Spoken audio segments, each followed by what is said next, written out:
Vamos a grabar, así que Vale. ahora sí. Bien, entonces decíamos que la sesión pasada, la puerta de entrada a los debates propuestos para el curso era la discusión en torno de qué estábamos entendiendo por pensamiento crítico, ¿no? Solo para recordar un poco de cuál es el orden, digamos, pedagógico que hemos pensado para este curso.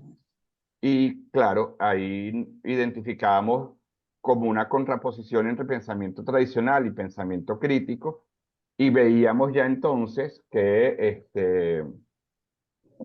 identificábamos pensamiento tradicional como un pensamiento hegemónico, un pensamiento dominante, e incluso claramente identificado como un pensamiento de las clases dominantes, el pensamiento común, el sentido común, incluso como una referencia muy clara a la propuesta marxista, es el pensamiento funcional a los intereses de los sectores dominantes. Eso lo veíamos en la clase pasada y veíamos algunos elementos sobre cómo las teorías de hecho pueden contribuir en una reflexión crítica o pueden contribuir a reproducir una reflexión tradicional, hegemónica, dominante. Solo lo estoy solo recuperando para continuar entonces en el orden del debate. Y además veíamos cómo una propuesta crítica es una propuesta claramente ubicada ética y políticamente por los procesos de emancipación desde los sectores populares, desde los sectores más vulnerabilizados, desde los sectores históricamente excluidos, y que por tanto sí tenemos una posición política explícita, no pretendemos neutralidad, sino que intentamos identificar las causas estructurales de las injusticias e intentamos desarrollar pensamiento y acción, porque además no puede pensarse el pensamiento crítico separado de la acción, sino que hace parte de la misma acción, reflexionando sobre nuestras prácticas, eh, un horizonte de transformación social a favor de las luchas por conseguir justicia. No pretendo recuperar todo lo que conversamos, pero decir solo como para, de alguna manera, identificar esos elementos. Entonces, bueno, la idea, decíamos, para el día de hoy, era aplicar digamos, esa caja de herramientas que podemos llamar de pensamiento crítico al debate en derechos humanos. Y entonces la propuesta hoy es justamente reflexionar sobre cómo se posiciona el pensamiento crítico frente al discurso tradicional de los derechos humanos, que es el discurso liberal, para decirlo de una vez. O sea, cuando hablamos de derechos humanos no estamos hablando de un único discurso, hay distintas teorías, distintos discursos. Y el pensamiento hegemónico en derechos humanos, que es el pensamiento tradicional en derechos humanos, pues es el pensamiento liberal en derechos humanos. Y hoy la idea es un poco hacer el debate en torno a qué plantea y cuáles son las consecuencias de esa concepción de los derechos humanos, y sobre todo cuál es la consecuencia que tiene para los sectores populares y cuáles son las consecuencias que tiene para nuestras prácticas desde nuestras organizaciones. Yo creo que va a ser muy importante, y les animo de una vez a que entre todos y todas vayamos pensando más allá qué sé yo, de los contenidos de la lectura y tal. Bueno, eso como yo veo que impacta esa concepción liberal, tradicional de derechos humanos, qué consecuencias tiene en las luchas que llevamos adelante para transformar la sociedad. Porque lo decíamos ya la vez pasada, no es un asunto de mala voluntad, pero es que hay gente que incluso con la mejor intención, producto de que está inmerso en una lógica tradicional, en un pensamiento hegemónico, funcional a las lógicas del capitalismo, del patriarcado, del machismo, con la mejor intención de transformar la sociedad, puede estar reproduciendo prácticas hegemónicas o prácticas que son funcionales a esos sistemas de poder. Entonces, bueno, invitarles a que todo lo que vayamos conversando lo vayamos aplicando y lo vayamos reflexionando desde nuestras prácticas, o sea, desde lo que hacemos en nuestras organizaciones, que vayamos identificando, oye, es verdad, en nuestras organizaciones esto mantenemos determinada concepción de derechos humanos que, por ejemplo, puede estar limitando las estrategias de lucha. Eso es un asunto concreto. Yo recuerdo acompañando comités locales de derechos humanos en Venezuela, hablando con algunos compañeros que decían, no, lo nuestro es trabajar con muertos, así. Y yo decía, Dios mío, qué concepción de derechos humanos está ahí de fondo porque es así como, bueno, derechos humanos es derecho a la vida y trabajar por la vida, entonces es llevar el caso ante el sistema interamericano o ante el Ministerio Público en Venezuela. Y bueno, no digo que eso no haya que hacerlo, pero lo que digo es que de alguna manera la idea que tenemos de derechos humanos limita cómo pensamos nuestras estrategias de lucha. Si yo creo que derechos humanos es solo algo que se hace en el Ministerio Público o es solo algo que se hace, qué sé yo, en la Corte Interamericana o es algo que solo puede hacer Human Rights Watch o CEGIL o qué sé yo, pues claro, eso va a limitar. O si yo creo que derechos humanos es solo derecho a la vida, no ser torturado, etcétera. Entonces, y no veo otras prácticas, no veo otras luchas, no veo otras estrategias como parte de un proceso de lucha por derechos humanos también. Entonces, bueno, entrando así como para decirle, vamos a hacer esto de manera que nos ayude a pensar cómo venimos haciendo las cosas y en qué medida incluso podemos abrir esas estrategias de lucha y en qué medida podemos incluso reconocernos como defensores de derechos humanos, más allá, independientemente de que nuestra organización se llame una organización de derechos humanos. Porque puede que en el título de la organización no esté la palabra derechos humanos, pero efectivamente estamos luchando por derechos, ¿no? Y por eso nosotros les habíamos propuesto algunas preguntas con la idea como, no de que respondieran en base a la lectura, pero sí para saber un poco qué ideas teníamos en nuestra mente a la hora de pensar derechos humanos. Y concretamente les preguntábamos, ¿no?, si existe un pensamiento hegemónico de derechos humanos. O sea, si veníamos hablando de que había un pensamiento tradicional y un pensamiento eh, crítico, y si ese pensamiento tradicional es un pensamiento hegemónico, preguntarle si eso también se aplicaba a derechos humanos. O sea, existe un pensamiento tradicional, un pensamiento hegemónico en derechos humanos, y ustedes mismos identificaban claramente que sí, y que incluso es un pensamiento que se construye desde los países desarrollados, que es un pensamiento en derechos humanos, pero que está mucho en la lógica, una lógica muy eurocéntrica, y que además pretende que ese es el pensamiento único que tiene que funcionar para todo el mundo, que es como una cosa, ustedes lo referían como un pensamiento con una pretensión universalista.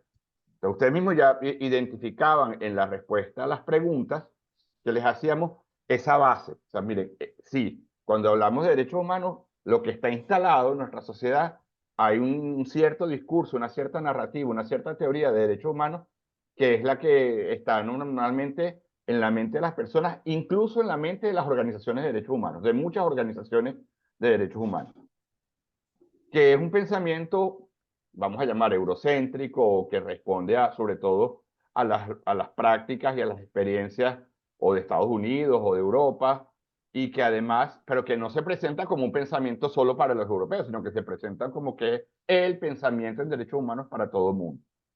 Entonces, ¿qué es lo que ustedes referían en las propias respuestas como una pretensión universalista, ¿no? Y que por tanto es un pensamiento que funciona sin tomar en cuenta los contextos, sin tomar en cuenta la historia de nuestros pueblos, y un pensamiento que reproduce fundamentalmente la lógica del hombre blanco europeo, y además es un pensamiento que normalmente refiere derechos humanos fundamentalmente a las normas, a las leyes. Tenemos derechos porque hay una ley tal o cual que dice que tenemos derechos. Ustedes mismos lo planteaban en las respuestas. O sea, es un recorte, un sesgo que reduce derecho a la garantía jurídica. Por supuesto que las garantías jurídicas son importantes porque son una herramienta de lucha y sobre eso vamos a volver después. Pero fíjense que ustedes remitían eso, ¿no? A la idea de una reducción de la idea de derecho a la garantía jurídica que intenta, pues bueno, que hace parte de la lucha por los derechos, ¿no? Y además es una perspectiva absolutamente individualista, en una lógica muy de liberalismo burgués, ¿no?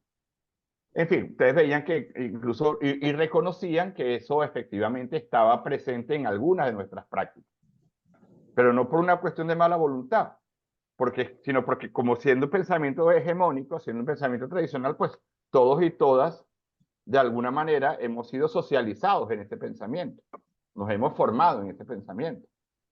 O sea, lo que se nos ofrece, lo que ofrece los medios de comunicación social, incluso lo que enseña la academia, quienes han tenido el problema de estudiar derecho, este, la academia lo que enseña de derechos humanos es la perspectiva tradicional, que es la perspectiva liberal, que a veces es una perspectiva solo del garantismo jurídico. Entonces, claro, si eso es lo que enseña la academia, si eso es lo que está en los medios de comunicación, si eso es lo que está reproduciéndose en los sistemas de administración de justicia, bueno, es lógico que eso es lo que a uno le llega primero y que más bien luego, producto de repensar nuestras prácticas, es que uno va desarrollando como una experiencia más crítica, ¿no? Estoy aquí como viendo de dónde partimos a partir de lo que ustedes mismas respondieron en a las preguntas que les hicimos, que es muy importante porque constatamos que ahí hay un problema, pues. Y de alguna manera eso justifica, pues, un curso como este, que nos ponga a todos y todas a escucharnos para pensar juntos y juntas cómo hacemos para superar esas trampas. La trampa de un pensamiento que no toma en cuenta nuestros pueblos, que no toma en cuenta nuestras historias, que no toma en cuenta nuestras luchas, sino que se impone desde arriba y que además está presente en nuestras instituciones fundamentalmente. Pero entonces, bueno, si eso es así, lo que a mí me gustaría preguntarles, y les voy a pedir, les voy a proponer para que nos podamos leer y para que vaya quedando registrado, que escriban en el chat, lo digan y lo escriban en el chat. Si eso es así, la pregunta entonces es, ¿qué son derechos humanos para ustedes? Y segunda pregunta, ¿por qué tenemos derechos? Dos preguntas básicas, facilitas. ¿Qué son derechos humanos y por qué tenemos derechos? Les pregunto. Y aquí voy a hacer uso del silencio incómodo como herramienta pedagógica. Me voy a quedar callado para que respondan. ¿Qué son derechos humanos para ustedes y por qué tenemos derechos?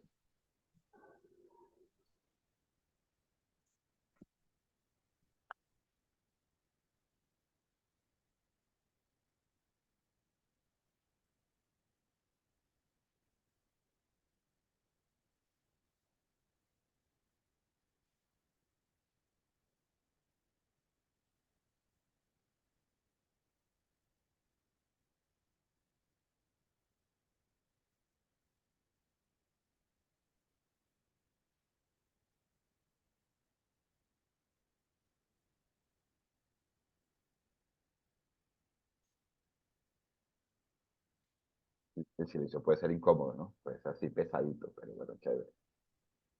Bienvenido, Andrés. Eh, a ver, no tenemos que dar ninguna respuesta acabada, ni comentemos qué es lo que tenemos en nuestra cabeza, qué son derechos humanos.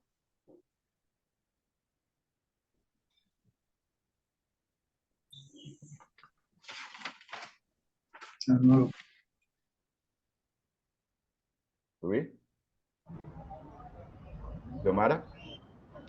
Hola, ¿me escuchan ahí? Sí.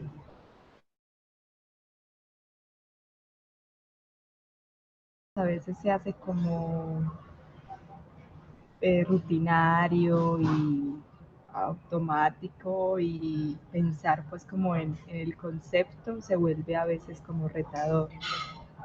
Pero bacano pues como que se dé ese espacio para hacer reflexión sobre lo que se hace y se practica de forma automática a veces. Pues aquí pensando se me venía a la mente entender los derechos humanos como conquistas históricas de grupos sociales que a lo largo de la historia han demandado en diferentes momentos también, en diferentes contextos, en diferentes lugares, que han demandado como, sí, la protección, la garantía, la materialización de exigencias y demandas. Entonces lo entiendo como así. Ok, muy bien, Xiomara. Leo la respuesta de María Ángel, porque entiendo, no sé, vos María Ángel, si puedes hablar y quieres darla tú, no sé si la escribiste porque no puedes usar el micrófono. María Ángel. Ajá. Puedo usar el micrófono. Es que pensé que era escrito. No, las dos cosas, las dos cosas. Lo que pasa es que propuse escribirlo para que vaya quedando ahí también para Ah, ok. irnos leyendo. A ver, danos tu respuesta. Bueno, chévere. Bueno, había puesto por el chat los derechos humanos para mí eran todas estas conquistas históricas que parten de la necesidad de un grupo o de grupos de personas en ser escuchadas, reconocidas, atendidas y con la necesidad, digamos, de participar activamente en la construcción de esas alternativas, pues, para superar las desigualdades. Y la otra pregunta era qué era derecho para uno. ¿Por qué Y tenemos ahí lo derecho? veo, ¿qué entendemos por derecho? No, ¿por qué tenemos derecho? Ah, porque tenemos derecho, ok. Como el Sí, bueno, fundamento. O sea, vendría siendo podríamos no como el tenerlos, ¿no? resultado de precisamente... Ajá, ya va que Resultado se... de, decías. ¿Cómo? No, decías tú, resultado de. Ah, ok, desde mi perspectiva, como los resultados precisamente de esas luchas que quedan como enmarcadas en un ámbito, digamos, jurídico. Lo tenía previsto así, sin embargo, bueno, ya veo que también este tema de los derechos humanos incluso es una concepción más amplia que no se limita a un elemento legal, jurídico, etc. Chévere. Gracias, María Ángel. Luis, tienes pedida la palabra. Necesitas abrir el micrófono, Luis. Tienes el micrófono cerrado. ¿Tienes el micrófono cerrado, compa? Ok, Ahora, ahora sí. Sí. ok, perfecto. Bueno, no, yo estoy de acuerdo con la compañera que me antecedió de que justamente los derechos humanos son,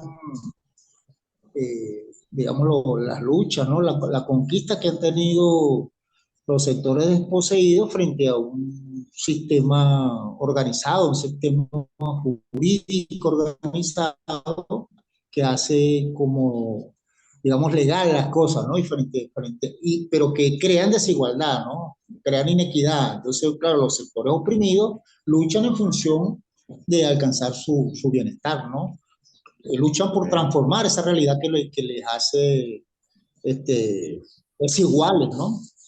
Ahora, yo creo que justamente los derechos humanos son ese conjunto de, digamos, de logros, ¿verdad? Que han nacido de los grupos oprimidos, ¿verdad?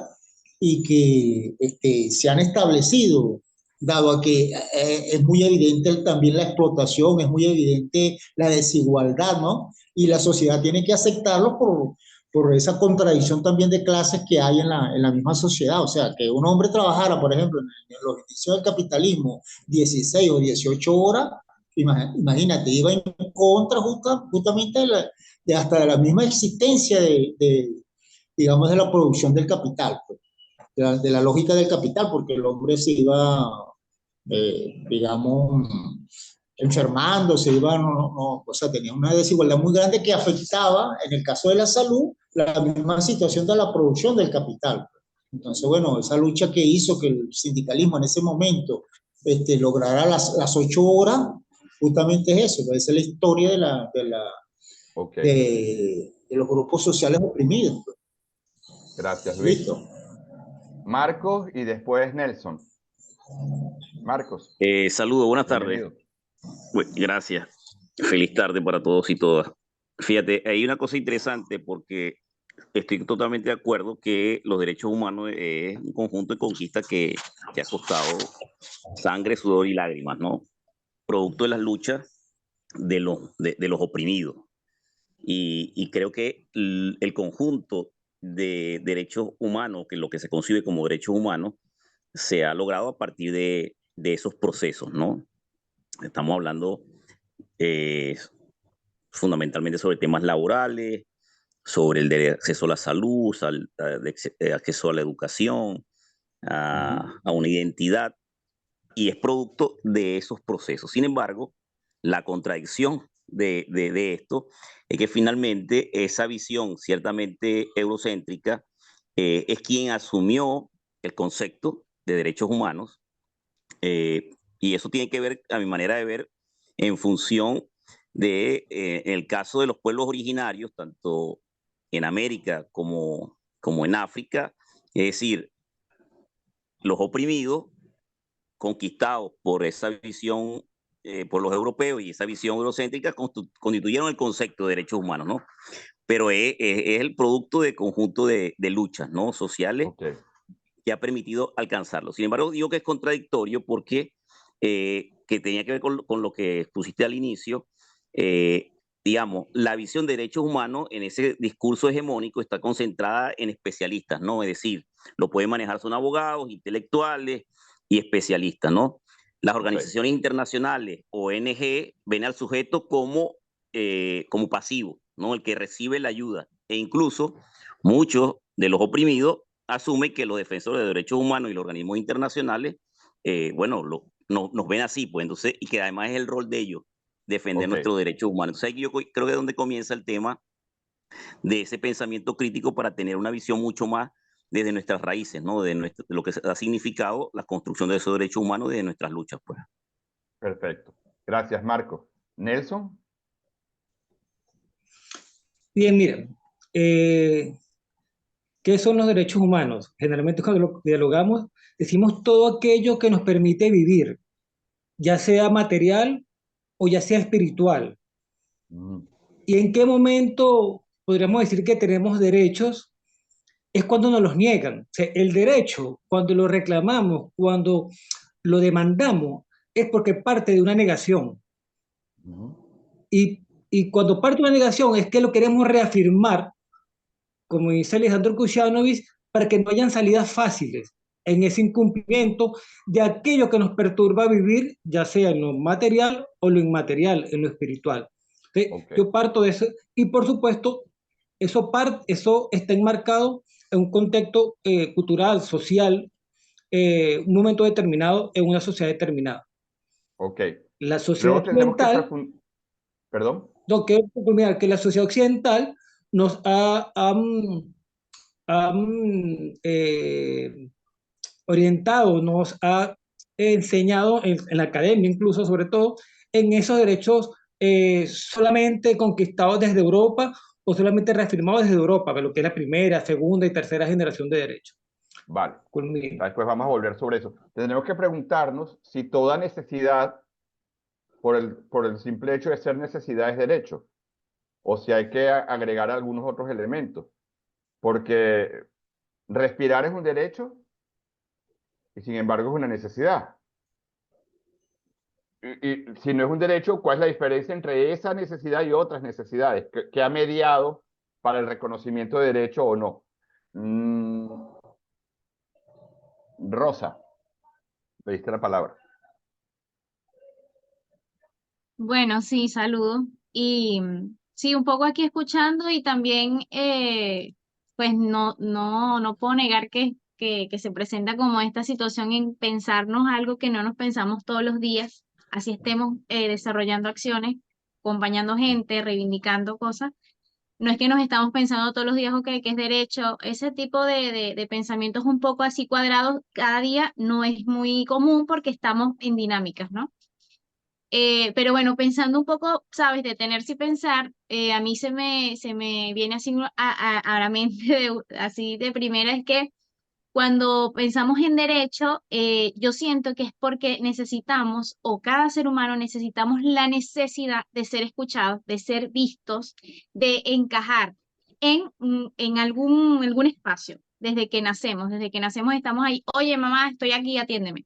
Entonces estamos demandando atención. Cuando demandamos atención, no solamente demandamos atención a las necesidades, sino que como seres humanos también tenemos como ciertos sueños, ciertos deseos o ilusiones, que eso es lo que hace que además de comer, porque es una necesidad, necesitamos también alcanzar algo que vaya más allá de lo que ya he cubierto al momento de comer, por ejemplo.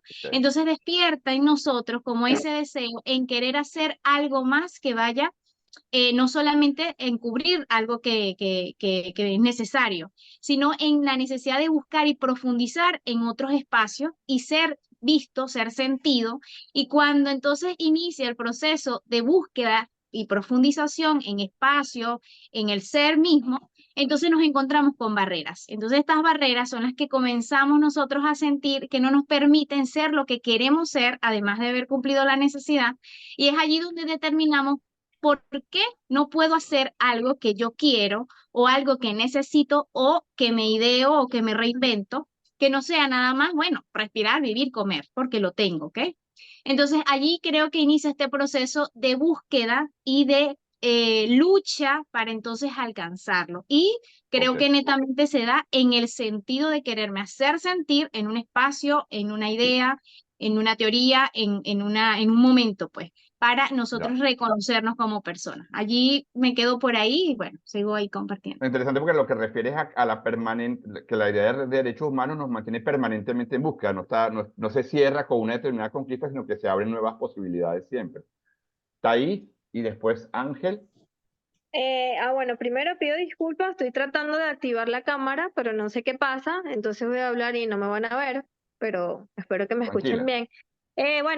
Coincido en términos generales con lo planteado, o sea, tenemos derechos por las luchas históricas de los pueblos y derechos es todo aquello que nos garantice una vida digna, o sea, salud, educación, trabajo, salario, también derecho a a la vida y a la libertad. Y ahí yo quisiera hacer énfasis porque siento que hay como una tendencia del liberalismo en hacer énfasis a solamente defender los derechos en cuanto a lo que no debe hacer el Estado, es decir, que no haya tortura, que no haya privación de libertad, que se garantice la libertad de expresión, pero bueno, desde nuestros pueblos latinoamericanos, donde hay procesos de exclusión grande, en otros términos, que no es solamente el tema de la tortura o la desaparición forzada, que son, por supuesto, cosas graves y que ocurren, pero también hay otros derechos por los cuales luchar, como el salario digno, como la vivienda. Por ejemplo, en Venezuela, uno de los logros de la Constitución es que se garantizara la vivienda como un derecho humano. Y es también, entonces considero desde nuestras luchas como las cosas que tiene que garantizar el Estado, no solo lo que no Ok, debe hacer, sino también lo que tiene que garantizar para todos. Por ahí lo dejo. perfecto. Gracias, Taís. Ángel.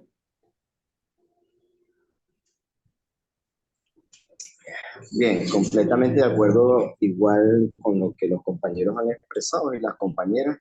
A mí me parece que además de el tema de las conquistas, que parece que es un término común, no son todas aquellas conquistas que hemos logrado a través de los siglos en la humanidad para garantizar condiciones de dignidad. Yo estoy de acuerdo con eso.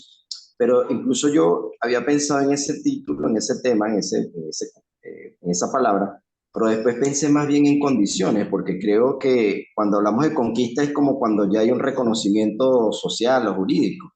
Y creo que en la perspectiva justamente de lo que queremos desarrollar como lo contrahegemónico, es cómo vamos ejerciendo derechos, aunque no estén conquistados jurídicamente o inclusive cultural o socialmente, pero estamos convencidos que la justeza de esa aspiración concreta en cuanto a derechos humanos. Y bueno, pensando también que el derecho humano es inherente a la persona, que hay que diferenciar entre el ejercicio, el goce, el reconocimiento de los derechos y que eso depende también de la acumulación de fuerza de los sectores excluidos y que a lo largo de los años han logrado esas conquistas. También hay un proceso de regresión en muchos de los campos en donde se había avanzado, pero que parte justamente de la resistencia de los pueblos tiene que ver con la reconquista de esos derechos que fueron reconocidos y que hoy justamente el sistema neoliberal los viene negando en la práctica, pero también inclusive jurídicamente, y al mismo tiempo avanzar por garantizar los nuevos derechos que se vienen reclamando también en nuestra sociedad. Chévere. Ahora, Ángel, tanto tú como Taís hacen referencia a la idea de que son inherentes a la persona, ¿no? Incluso tú planteas que son derechos que se tienen independientemente del reconocimiento jurídico. Eso está chévere porque nos lleva más allá de la conquista, digamos, normativa, ¿no?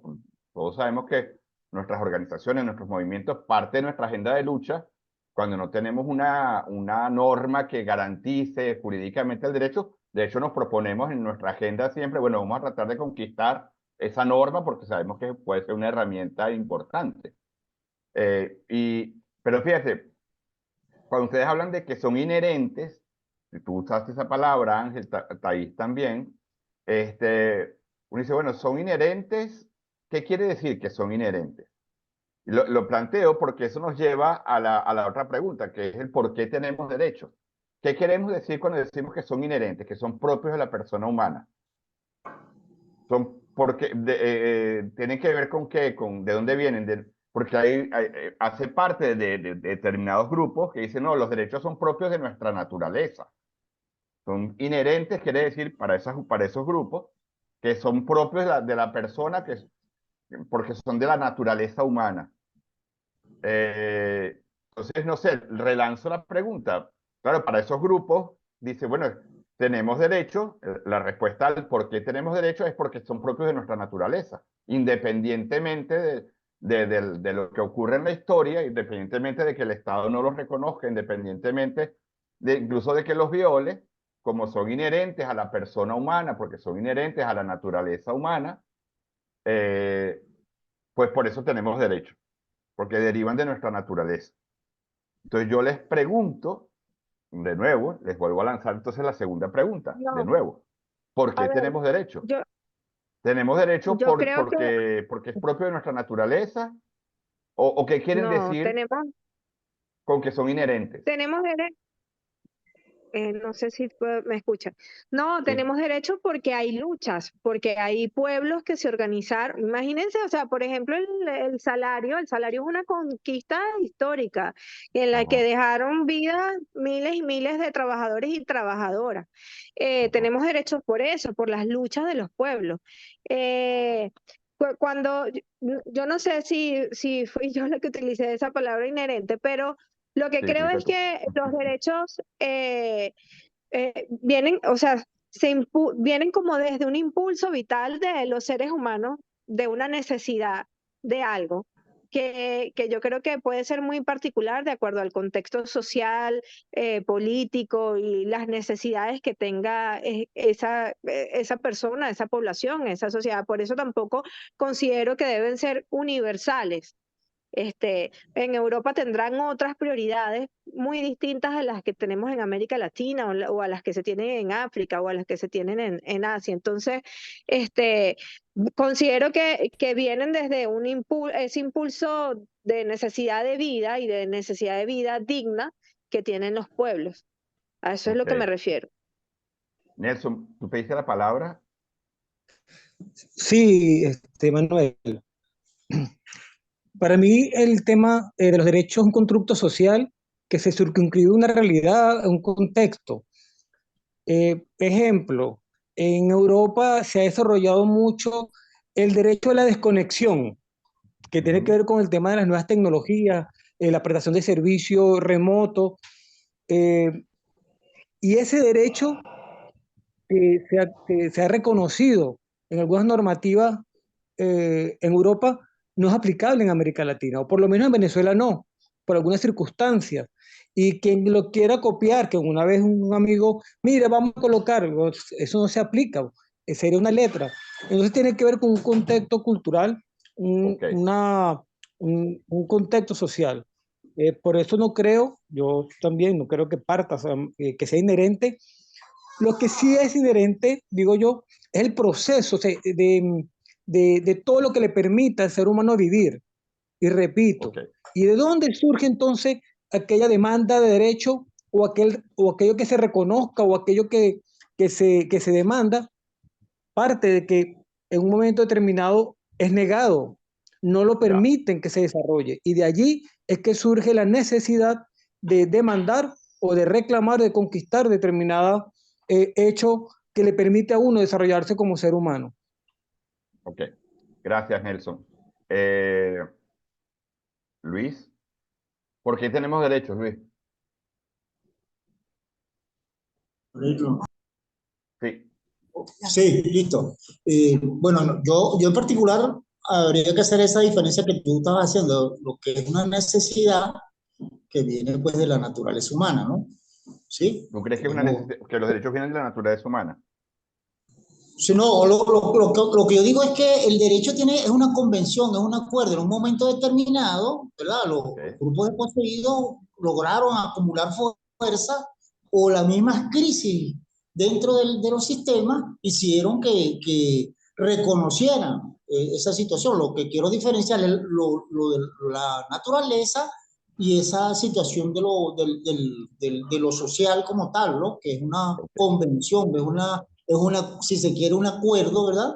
Porque era imposible, por ejemplo, que se trabaje tantas horas si eso va a causar desigualdad, desequilibrio, muerte, etcétera, ¿no? Entonces, ponen digamos, en problemas digamos, al sistema como tal. Pues. Pero en un momento de la historia hubo unas correlaciones de fuerza que fueron favorables a los sectores desposeídos y tuvieron que aceptar esa situación. Entonces ya es una convención de carácter social, no natural.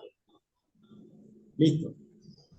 Fíjense, es interesante, a ver, ¿por qué insisto en la pregunta de incluso identificar el tema de si el origen es, digamos, producto de la historia de las luchas y no el discurso de, bueno, porque si uno va al discurso liberal de los derechos humanos, por ejemplo, si ustedes van lo que dice Pedro Niken era un jurista venezolano que murió hace unos pocos años y que era así como el equipo estrella del sistema interamericano. Pedro Niken decía, en un texto famoso de él, era un buen texto de teoría liberal de los derechos humanos. Todo el mundo que fue al curso del Instituto Interamericano se encontró con Pedro Niken, que echó el mismo cuento durante 20 años. Y Niken lo que decía es que los derechos humanos son atributos inherentes de la persona humana, de los cuales se derivan obligaciones para el Estado. Entonces, estoy resumiendo un texto de 20 páginas, pero eso era más o menos lo que Niken venía a decir. Y esa es la concepción liberal de los derechos. Atributos inherentes. Claro, Niken lo que hace es que está poniendo un pie en el tema del derecho natural y un pie en el tema del derecho positivo, para no meterse en el lío del debate entre derecho natural y derecho positivo. Pero lo que quiero es recuperar ese debate porque eso es lo que está digamos, detrás, en el fondo del discurso liberal. El discurso liberal o bien entiende derechos como propios de una determinada, de la persona humana, por ser persona humana, y ahí vienen todos los rollos de no reconocer derechos porque tiene una determinada concepción de lo que es ser humano, a población LGBT, no reconocerle el derecho a la interrupción del embarazo a las mujeres, porque dicen, no, es que eso no es propio de la naturaleza humana. Fíjense el problema cuando el discurso liberal atribuye derechos a una determinada concepción de naturaleza y de naturaleza humana, porque claro, luego quien controla el discurso sobre la naturaleza humana va a controlar el discurso sobre los derechos. Porque no, es que eso no es propio de los derechos humanos, porque eso no es propio de la naturaleza humana, eso no es propio de la persona humana. Ahí hay todo un asunto, ahí hay toda una línea propia del pensamiento liberal que se fundamenta, se basa en ese discurso que llaman de ellos naturalista, pues ese es el término que se utiliza. O bien, la otra corriente muy presente dentro del derecho liberal, de los derechos humanos, es la corriente que viene a decir, en últimos términos, bueno, tenemos derechos porque hay una norma que lo reconoce, entonces lo que importa es la norma. Y hay una ley, un tratado internacional, la Constitución, etc. Entonces, y reducen, el problema no es que reconozcan la importancia de la norma, el problema es que reducen el derecho a la norma. Ahora fíjense, porque a mí me parece importante, porque ustedes mismos han ido apuntando que, bueno, son procesos de lucha, que los oprimidos en algún momento acumularon fuerzas, decía Luis, para conquistar ese derecho, pero luego siempre tenemos el asunto de que en la forma como el discurso tradicional presenta el derecho y presenta los derechos humanos, como que termina siendo secuestrado solo para determinados intereses, determinados grupos o para determinados derechos o para determinados contextos, como puede ser el derecho, la construcción de derechos en la lógica europea, etcétera, y no identifica los procesos de lucha de nuestros pueblos. Por eso Thais hablaba del problema de la universalidad de los derechos humanos. Yo quiero un poco que identifiquemos el problema para poder ver incluso la necesidad de confrontar ese discurso liberal de los derechos humanos, sin que eso implique que tengamos que desconocer cómo incluso dentro del discurso liberal ha sido posible construir normas, acuerdos, tratados, instituciones que también han sido importantes para nuestros pueblos. O sea, yo no quiero que cuando hacemos aquí una crítica al discurso liberal de los derechos humanos, que es el discurso tradicional, no quiero plantearlo como decir, no, bueno, eso todo es una construcción burguesa y hay que desconocerla y eso no nos sirve de nada. Yo creo que eso sería incluso hasta irresponsable. Primero porque no es verdad que solo sea una construcción burguesa. Esos derechos también son producto de las luchas populares. También, como ustedes mismos decían, hay mucha sangre derramada por nuestros pueblos para conquistar esos derechos. Entonces no podemos desconocerlo así sin más. Y por otra parte, incluso en lógica liberal, tenemos ahí unas herramientas que no podemos despreciarlas. Sería irresponsable, por ejemplo, decir, ah, no, todo el sistema de protección del sistema interamericano, eso no sirve de nada. Díganselo a los que lucharon en el Cono Sur, en Argentina, Chile, que fue la herramienta que tuvieron para prevenir desaparecidos, para impedir torturas, para... Entonces, de alguna manera, es importante también reconocer que con todas sus limitaciones, también es importante ver qué se puede, qué es lo rescatable y qué es lo aprovechable para no despreciarlo, porque eso sería no solo no sería honesto intelectualmente, sino que tampoco sería responsable políticamente. Pero sí es importante, entonces, bueno, ver ese discurso liberal, que es el discurso hegemónico, cuáles son sus límites, cuáles son los problemas y sobre todo cuáles son los límites que nos presentan a nuestras organizaciones. Entonces, fíjense, ese discurso liberal tal y como lo conocemos, uno puede echar el cuento desde mucho atrás, pero sobre todo se entiende que es un discurso que se construye después de la Revolución Francesa, de la Revolución Americana, de la Revolución Inglesa, de los procesos revolucionarios. Y quiero echar el cuento porque esos problemas ya se identifican hasta desde el propio origen. Cuando uno ve el proceso de la Revolución Francesa, no es verdad que solo en la Revolución Francesa participaron la burguesía, porque también participó el campesinado y también participaron otros sectores sociales. Pero lo que sí es verdad es que quien construyó el discurso sobre los derechos, ahí sí fue solo el sujeto social burgués. Uno va a ver, bueno, ¿quiénes son los padres de los derechos humanos en el discurso liberal? Locke, etc. Y Locke lo que tenía, a lo que respondía, era la lógica burguesa y, por supuesto, totalmente eurocéntrica, francés, etc. Pero claro, ellos no eran tontos, ellos no iban a decir, oye, estos derechos que estamos proponiendo como derechos del hombre y del ciudadano son derechos universales. Ellos no iban a decir, estos son los derechos que nos interesan a los burgueses. Ellos lo plantearon como los derechos de todos y todas. Ese es el origen del discurso liberal de los derechos humanos. Producto del proceso revolucionario, la burguesía formula una narrativa, una teoría de los derechos, pero los presentan no como los derechos que les convenían a la burguesía, sino como los derechos de todos y todas. Pero cuando uno va a ver la historia concreta que se sigue, cuando las mujeres dicen, ah, bueno, derechos de todos, entonces también derechos de las mujeres. Y ahí Olympe de Gauche, que es una referencia importante, de hecho terminó en la guillotina. Porque no, señor, derecho de las mujeres nada. Cuando la clase trabajadora fue a decir, bueno, entonces derechos de la clase trabajadora, si son derechos de todos y todas, si son derechos universales. Y ahí va a ver, como gran referente de la clase trabajadora, preso hasta morir. Y los propios haitianos, bueno, entonces los derechos, también para nosotros. No, señor, y entonces todo el enfrentamiento a la revolución haitiana. Total que esos derechos que se decían universales terminaron siendo derechos del hombre blanco y propietario. ¿Verdad? Al fin y al cabo el sujeto de esos derechos era un sujeto, pero claro, pero ellos lo plantearon como los derechos de todos. Eran derechos propuestos desde la lógica del hombre blanco propietario, pero que se ofrecían y se ofrecen hasta hoy como derechos universales. Independientemente del contexto, independientemente de los cuerpos, independientemente de la cultura, independientemente de las luchas concretas. Ah, no, estos son los derechos de todos. Entonces, claro, para justificar que son derechos de todos, ¿qué hicieron? Ah, bueno, no, es que son los derechos que se derivan de la naturaleza humana, son los derechos obvios a partir de la racionalidad humana, o son los derechos que Dios quiere. Ahí tienen como distintas estrategias, pero los plantearon como derechos universales. Y claro, como Thais misma refería, siendo los derechos planteados desde la perspectiva burguesa, ¿qué es lo que le interesaba a los burgueses? Limitar el poder del Estado.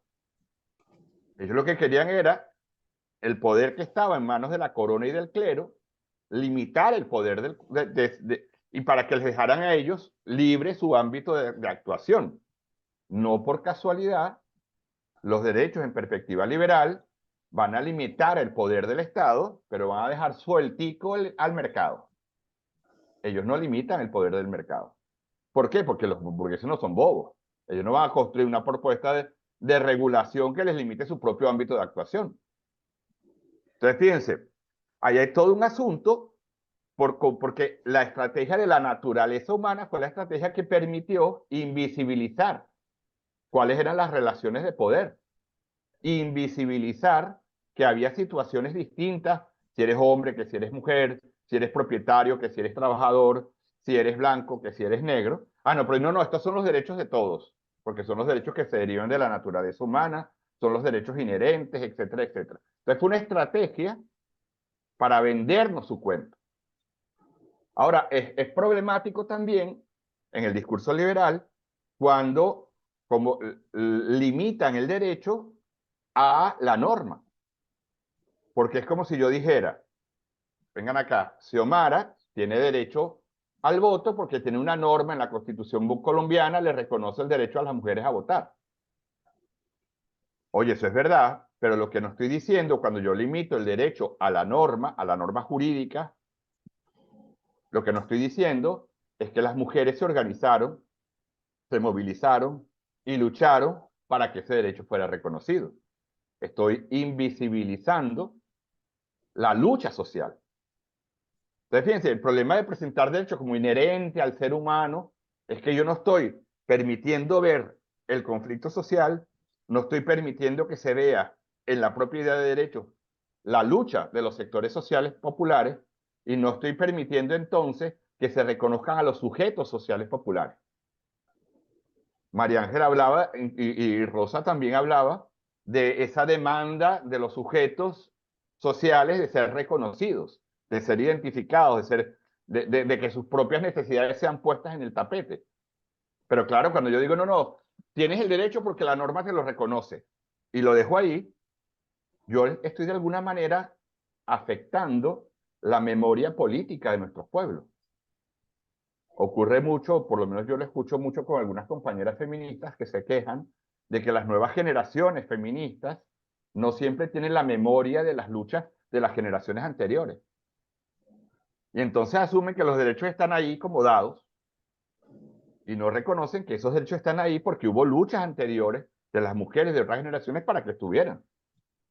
Entonces, fíjense, me gustó mucho en la ronda que hicimos antes, pues ustedes al fin y al cabo lo que están planteando, y de hecho esa es la propuesta desde el pensamiento crítico, es entender derechos como procesos de lucha por condiciones de vida digna. Luego, claro, bueno, ¿y qué significa vida digna? Y va a depender, ahí tienes elementos de carácter cultural, de carácter histórico, de carácter social. Pero cuando hablamos de condiciones de vida, procesos de lucha por condiciones de vida digna, claro, ahí el derecho hace parte, porque el derecho es una herramienta en esa lucha. Entonces, claro que el derecho es importante, pero no es lo único importante. Porque de hecho sabemos que podemos tener el derecho reconocido en la norma y que nada cambie. Las mujeres se organizan, se movilizan, luchan, conquistan la ley para una vida libre de violencia. Y entonces, bueno, ya conquistamos la ley, vámonos para la casa. ¿Qué cambió? Probablemente en la vida concreta de Carmen allá en el barrio no cambió mucho, solo por tener la ley. ¿La ley es importante? Sí, pero no es suficiente. Haber conquistado la ley es muy importante, porque es una herramienta para la lucha. Pero también sabemos que el derecho puede ser una herramienta a favor de la emancipación o a favor de la dominación. El derecho positivo, la norma, porque el derecho al fin y al cabo es producto de una correlación de fuerzas, como decía Luis. Entonces, desmontar esa trampa del discurso liberal, que o bien atribuye derecho a una supuesta naturaleza humana o a un determinado sujeto jurídico y que por tanto no permite ver que aunque seamos iguales ante la ley, no somos iguales en nuestras condiciones de vida, es importante. O sea, es importante que no caigamos, no es que todos somos iguales ante la ley, todos tenemos los mismos derechos y punto. No, perdona, pero es que las condiciones materiales son distintas y por tanto hay que identificar ese conflicto social y hay que identificar esa lucha histórica que se viene desarrollando. Y la otra trampa es reducir el derecho a la norma. Como decía Ángel, bueno, cuidado porque bueno, la norma, aunque no esté en la norma, de hecho el reconocimiento y también lo decía creo que Nelson, decía, es la negación de la condición de vida digna la que nos pone en movimiento. Entonces no es la dignidad, sino la indignación. Más que la dignidad es la indignación, los que nos pone a luchar como origen, ¿no? de los derechos humanos. Andrés, habías pedido la palabra hace rato y no te la había dado. Andrés, Giuseppe. Bueno, era simplemente, bueno, ya era para tocar el tema anteriormente sobre lo inherente, ¿no? Y los derechos humanos en cuanto al discurso liberal. Pero ya yo estoy entendiendo la diferencia que ha venido planteando. Evidentemente que una cosa es el derecho, desde el punto de vista, si lo plantea, de que todos tenemos, es un conjunto de normas, pues, y derechos que están reconocidos a nivel mundial, incluso algunos estados los asumen, otros no, dependiendo de los intereses de cada sociedad. Y que, bueno, que son procesos de lucha que evidentemente, que cuando tú vas desarrollándolos, cuando lo vas analizando en el contexto histórico, comienzas a ver, pues, las diferencias, ¿ves? A quienes benefician y a quienes no. Comienzas tú a ver esa serie de derechos enmarcados en lo que se llaman las desigualdades, pues. Puede haber desigualdades en cuanto a lo material, puede haber desigualdades en cuanto a las condiciones sociales, puede haber desigualdades incluso en cuanto a las leyes que están establecidas. Cuando tú vienes a ver, realmente es todo como una especie de diferenciación, pues. La diferenciación. La diferencia, pues, la diferencia como un principio, la diferenciación como un principio y la protección de esos derechos como también como principio. Eso yo creo que son los dos elementos fundamentales para poder comparar ambos pensamientos, pues ambas doctrinas del discurso de los derechos humanos. Es decir, diferenciar el uno con el otro indistintamente de que la ley se aplique para ambos iguales. Pues. Entonces tú empiezas evidentemente a comparar. Bueno, la ley es de acuerdo normativo, nos defiende a los dos el derecho a la vida, pero cuando se te presenta a ti una situación donde el Estado participa y el Estado puede decidir incluso ajusticiar a un pobre o ajusticiar a un rico, pues, y entonces cuando vienes a ver, normalmente en protestas, en marchas, siempre terminan siendo más vulnerables, los más débiles ante la sociedad, los más débiles de la lucha que esté inmersa el debate, pues. Entonces yo creo que diferenciar sobre todo ese elemento de la ley, todos somos iguales ante la ley, pero sin embargo mi condición material pudiera ser que me lleve a, pues, por producto del sistema, pues, producto de los derechos que defienden de repente los más poderosos, la burguesía o el sistema capitalista, per se, hace que ese derecho realmente no me defienda como está planteado. Pues. No sé, algo así por el estilo. Ok, de todas maneras, si bien lo de la igualdad formal puede ser una trampa porque no permite ver el conflicto, también hay que decir que la igualdad formal también puede ser una herramienta de lucha. El ser reconocido, porque sería peor que la ley nos trate de manera diferenciada, como era antes, ¿no? Ahora, si eres de la casta tal o de la casta cual, si eres señor feudal es distinto que si eres vasallo, sería peor. Pero, o sea, es una conquista la igualdad ante la ley, pero al mismo tiempo puede ser aplicado de manera perversa porque oculta las diferencias reales en las condiciones materiales de las personas. Solo para hacer esa puntuación. Thaís ¿Habías pedido la palabra? Sí, yo quería decir algo respecto al tema legal. Bueno, que coincido con lo que planteaste, con esa explicación, y solo para agregar, desde la experiencia venezolana, yo considero que aquí hay herramientas legales muy importantes. De hecho, o sea, se pudiera construir una sociedad nueva a partir de las leyes que nosotros tenemos, pero no hay, en un momento hubo una correlación de fuerzas en la que se pudieron generar ese conjunto de leyes como una herramienta para avanzar en términos sociales, pero que ahora no hay esa correlación de fuerza para aplicarla, y que yo considero que la principal lucha, incluso por encima del tema de lo legal, es la batalla cultural. Porque, ¿qué hacemos nosotros, por ejemplo, con una ley en contra de la violencia de la mujer, una ley que protege a la mujer, si desde los organismos de seguridad, o sea, policías, incluso los propios fiscales y jueces tienen una concepción profundamente machista, y lo que vemos es día a día una revictimización de las mujeres ante el sistema de justicia, ¿no? Entonces, así con cada una de las cosas, pues, obviamente sí, la ley es un instrumento. Es un instrumento, y que cuando no la tengamos hay que luchar por alcanzar la ley, pero nunca va a ser garantía de derechos humanos. Y repito, o sea, propiamente en Venezuela es un ejemplo de eso. Nuestra ley orgánica del trabajo es una ley que puede ser referencia mundial, pero hoy día la mano de obra más explotada del mundo entero se puede considerar la mano de obra venezolana. Entonces, eso, que hay que dar una batalla cultural, una batalla en términos de poder para poder tener la correlación de fuerza y aplicar, crear, y en el caso de que ya se tengan las leyes, poderlas aplicar. Sí. Fíjate, Thais, la próxima sesión, donde va más allá de la crítica al discurso liberal, vamos ya a avanzar en la construcción de una propuesta de derechos humanos desde el pensamiento crítico. Vamos a recuperar lo que estás comentando, porque vamos a ver, bueno, el tema de las luchas, y vamos a ver el tema de la necesidad de la construcción de cultura de derechos humanos, ¿no? Entonces, la batalla cultural que planteas. Y también va a ser importante, lo dejamos en el tapete, lo vamos a ver en otras sesiones, todo el debate a propósito. Solo quiero dejar solo quiero dejar problematizado el asunto, el tema de la universalidad de los derechos.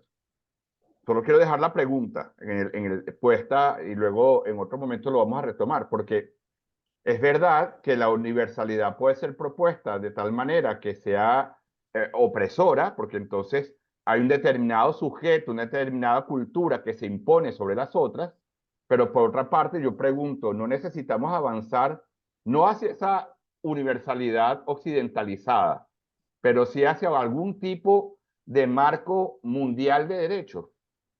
¿O basta con que cada cultura y cada pueblo tenga su propio sistema de derechos?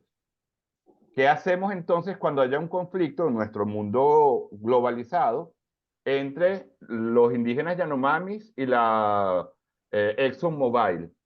¿Dejamos que cada uno aplique su propio sistema de derechos? La ExxonMobil se va a comer con papas a los indígenas. ¿O intentamos construir algún sistema de protección de derechos que funcione para todo el mundo? Pero ¿cómo lo hacemos de tal manera que no reproduzca lógicas coloniales? Estoy solo colocando la problemática, no para que hoy agotemos el tema, pero fíjense, es verdad que la lógica liberal impuso una determinada concepción de universalidad que responde a una visión eurocéntrica. Eso no nos sirve. Necesitamos cuestionar el eurocentrismo de la concepción que tenemos en la perspectiva liberal. Pero tenemos que renunciar por completo a cualquier pretensión de universalidad. ¿Y qué hacemos entonces cuando hay un conflicto entre dos regiones con distintos modelos culturales? Lo dejamos a que se entiendan entre ellos. Entonces vamos a volver a que el más fuerte se coma al más débil. ¿Entienden la problematización que estoy planteando? No estoy siquiera, lo que quiero es que veamos que ahí hay un dilema.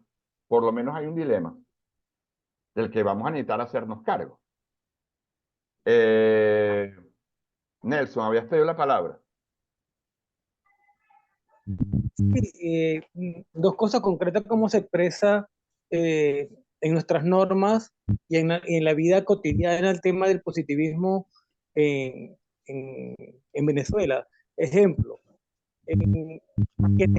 los que lucharon en contra de lo que en una oportunidad fue el proyecto de ley de protección a los niños, niñas y adolescentes, y que fueron obtusos por la aplicación de la misma incluso, hoy defienden como palabra única, cierta, lo establecido en la LOMNA. Ejemplo, hace días, cuando tuvimos nuestro encuentro de niños, niñas y adolescentes con algunas autoridades, dijo alguien, dos funcionarios, los niños no tienen derecho a trabajar sino a partir de los 14 años. Y un niño un niño de 11 años dijo, páralo ahí. Yo comencé a trabajar a los 8 y aquí estoy muy bien. Entonces, esos mismos compañeros que estaban allí, adultos, funcionarios, yo recuerdo que cuando luchamos por la aplicación de esta norma, eran los que la negaban, los que cuestionaron la norma, porque permitía que los niños fuesen muy liberales, fuesen muy irreverentes. Entonces, ahí, pero hoy se presentan como que es la norma la que se debe aplicar y no ver la realidad más allá de lo establecido. Esto por ahí. Por lo otro, Thais hablaba de la ley orgánica del trabajo. Y fíjense cómo desde el movimiento de los trabajadores se planteó, yo recuerdo un corredor que estuvo allí, o de un corredor, alguien que estuvo allí trabajando sobre el proyecto, habló sobre la protección al proceso social trabajo. Y bajo esa premisa, todas las inspectoras del trabajo favorecen a los patronos para proteger el proceso social trabajo y permitir la flexibilización en las relaciones de trabajo, a partir de esa premisa.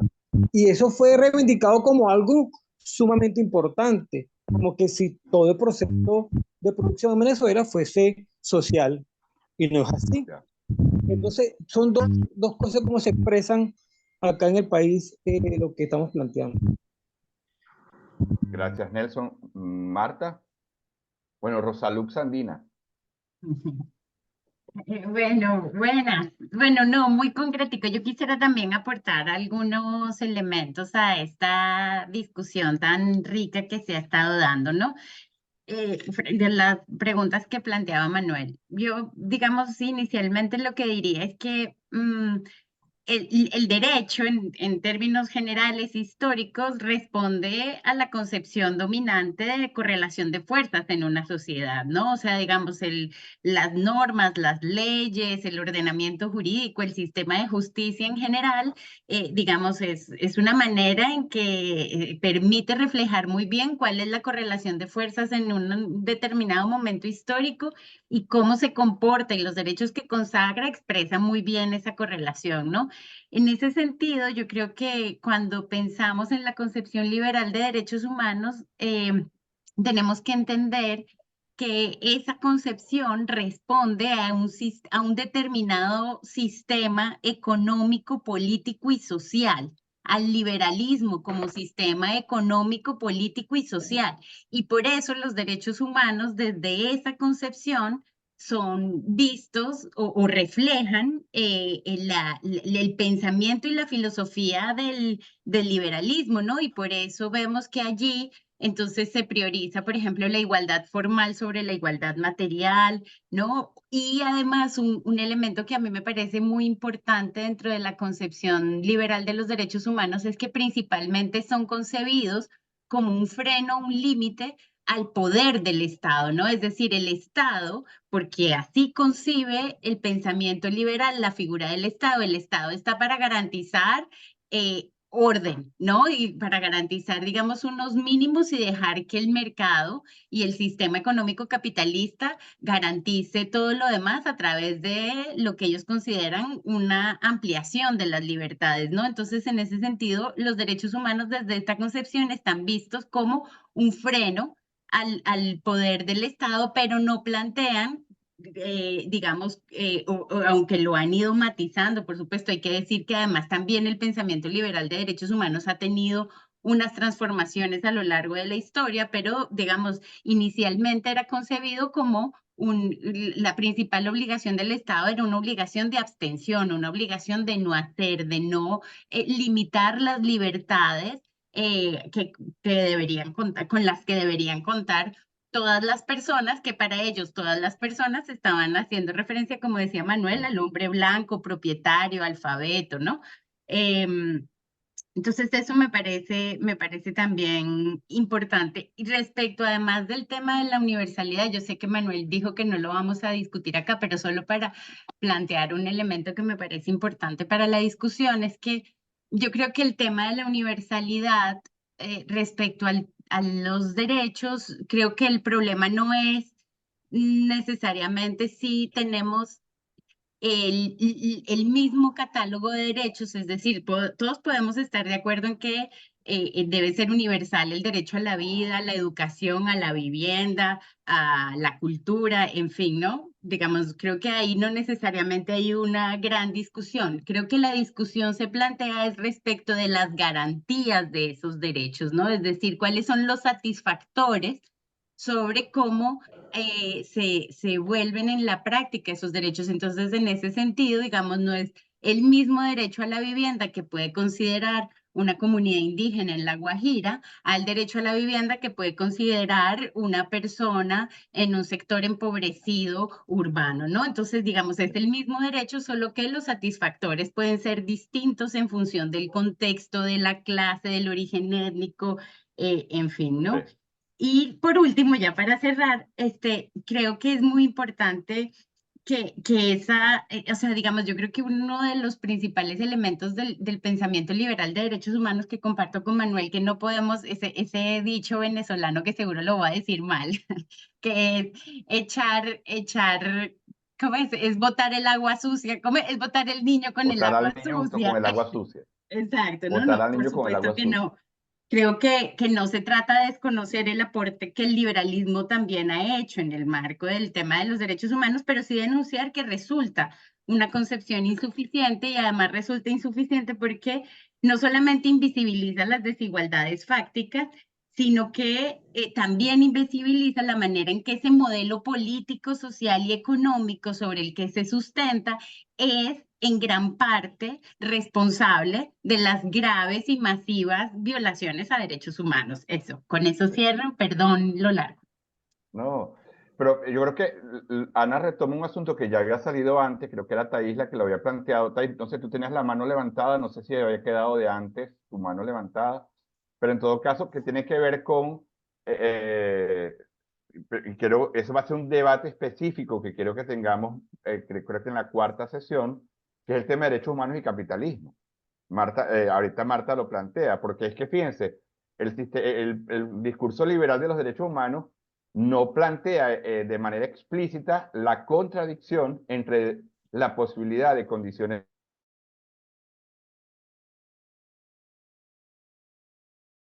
poner algunos parches, ¿no? Como medidas complementarias, pero no identifica la contradicción estructural entre capitalismo y derechos humanos. Pero tiene que ver con que esa concepción liberal de derechos humanos, como bien lo decía Marta, se formula en lógica liberal y por tanto tiene detrás una determinada concepción. O sea, hay que decirlo, lo que conocemos hoy como derecho internacional de los derechos humanos nació y surgió en el marco del sistema capitalista y en gran medida ha sido funcional al sistema capitalista, como ya lo decía Luis también. Aún siendo producto de luchas populares, el sistema ha tenido la capacidad de reapropiárselo.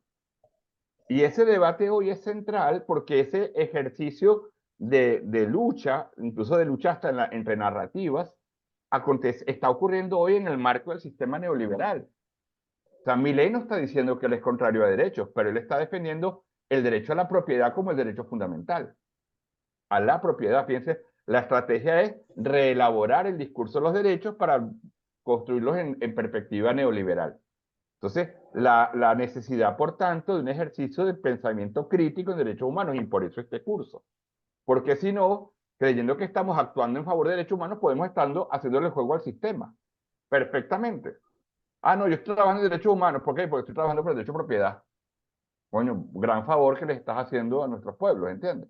Entonces, Por eso la importancia de una mirada crítica. Pero, Ana, ya te doy la palabra, solo quiero aprovechar para avanzar un poco más en algo que Thais había planteado, creo, y ahora Marta también, que es cómo ese discurso del derecho en perspectiva liberal fundamentalmente se presentó como una limitación al poder del Estado y se sigue presentando aún en la perspectiva liberal, más formal, todavía como, no, derecho es la limitación al poder del Estado para que no afecte el ámbito de libertad del individuo.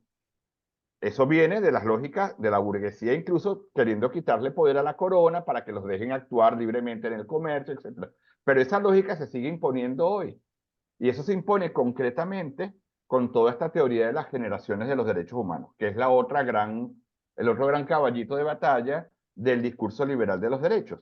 Si uno armara un libro básico del discurso liberal de los derechos, en la primera página estaba el concepto atributos inherentes de la persona humana, de los cuales se derivan obligaciones para el Estado. Y en la segunda página está el cuentico de las generaciones, que ahora ya no, en algunos países ya no lo llaman generaciones, sino dimensiones, pero es la misma vaina. No cambiaron nada, es la misma lógica. Que es, no, bueno, los derechos son de primera generación, que son derechos civiles y políticos, que son los derechos que lo que exigen es la no intervención del Estado, eso, ¿no? Para respetar la libertad del individuo, la libertad de acción del individuo, y por tanto, como son lo que se conoce como derechos negativos, o sea, para impedir la acción del Estado, son de inmediata aplicación, mientras que los derechos de segunda generación, derechos económicos, sociales y culturales, derechos a la salud, a la educación, a la vivienda, son derechos que exigen implementación por parte del Estado, que exigen política pública, que exigen presupuesto, y por tanto solo podrán ser aplicados progresivamente a partir de las posibilidades que cada Estado tenga. Ese es el gran caballito, el gran discurso que organiza la actuación del Estado desde una perspectiva de derecho liberal. Yo quiero someter a crítica ese discurso, porque ese discurso, cuando el pensamiento crítico critica el discurso liberal, no lo hace solo por un asunto de carácter teórico, especulativo, es por un problema de carácter práctico, de carácter político, por las consecuencias que ese discurso tiene. Entonces, fíjense, ¿será verdad que las luchas por derechos, por la libertad, los derechos civiles y políticos, fueron primero que las luchas por los derechos sociales, por el pan, por la alimentación, por la vivienda? ¿Será verdad que en la historia primero se conocen las luchas por las libertades y después la lucha por las necesidades? No. Las luchas se dieron al mismo tiempo, todas juntas. No, pero es que entonces, ¿por qué la Carta Magna de 1200 y no sé cuánto, que es el primer referente histórico, Bueno, ustedes saben que la historia la cuentan siempre los vencedores, ¿no? 3 años después de la Carta Magna surgió lo que se conoce como Carta Forestal. Busquen en Google, Carta del Bosque. Busquen en Google ahorita, Carta del Bosque. 3 años después de la Carta Magna. ¿Carta de qué? Carta del Bosque o Carta Forestal. Los campesinos que estaban siendo expulsados de sus tierras, se les estaba impidiendo el acceso a la madera, también formularon sus demandas, así como hubo un grupo social que demandó libertades y todo el tema del habeas corpus y no sé qué. También los campesinos demandaron lo que hoy conoceríamos como derechos sociales, que era el acceso a la tierra para poder tener alimentación, para poder tener calor. Imagínense pasar el invierno sin madera en un pueblo, no sé, en el norte de Alemania. Era para cagarse de frío. Pero entonces no, el Carta del Bosque, eso la historia oficial de los derechos humanos en perspectiva liberal no lo cuenta. Esa carta se traspapeló. Nunca la cuentan. Pero está ahí. Entonces la historia, esa teoría de las generaciones no tiene fundamento histórico. No tiene fundamento histórico. Hasta porque si uno va, y aquí les hago una pregunta, en el derecho internacional de los derechos humanos, ¿cuáles fueron los primeros derechos en ser consagrados? Los derechos de los trabajadores, 1929, a través de la Organización Internacional del Trabajo. Derechos de segunda generación. Y fueron los primeros en ser registrados en el derecho internacional de los derechos humanos. No tiene fundamento histórico esa. Pero vamos al supuesto fundamento teórico. ¿será verdad que los derechos civiles y políticos no requieren actuación del Estado, no requieren presupuesto, no requieren política pública? ¿Cómo se sostiene el derecho de propiedad? La policía no cuesta dinero. El sistema judicial no cuesta dinero. No requiere regulación del Estado. Claro que sí. Mucha regulación y mucho dinero. Entonces requiere actuación del Estado, intervención del Estado, presupuesto, política pública, regulación. Y en contrapartida, el derecho de segunda generación a formar sindicatos. ¿Qué exige de parte del Estado?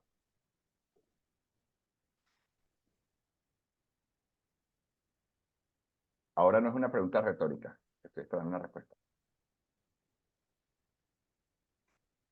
Exige que el Estado deje a los trabajadores organizarse, que no haga nada, que respete el derecho de los trabajadores a organizarse en sindicatos.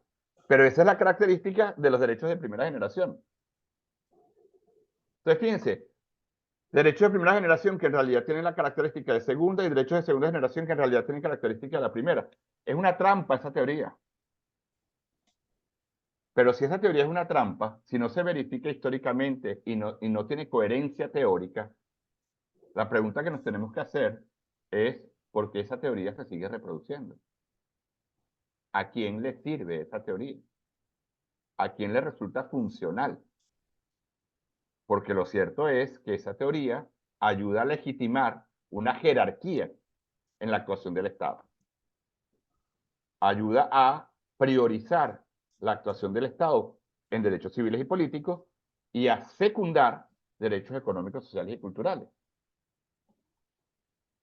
Entonces, fíjense, así es como digamos, de alguna manera se le da forma en el discurso liberal a eso que Marta planteaba de la trampa del discurso liberal de a plantearlo solo como no actuación.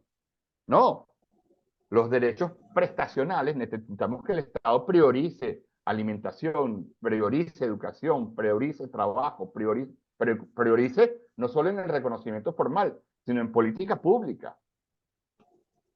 Pero para eso necesitamos superar un discurso de derechos humanos que hace ver esos derechos como derechos, bueno, como vaya pudiendo, vamos viendo.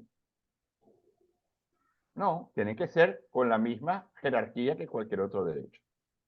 Y eso requiere entonces confrontar el discurso liberal y por eso la clase de hoy, vimos fundamental la necesidad de cuestionar, de deslegitimar las contradicciones del discurso liberal, valorar lo que nos ha ofrecido de positivo, pero identificar sus limitaciones y sus contradicciones, porque las tiene. Y lo peor no es que las tenga, sino que nuestras propias prácticas sociales pueden estar siendo limitadas por esas contradicciones.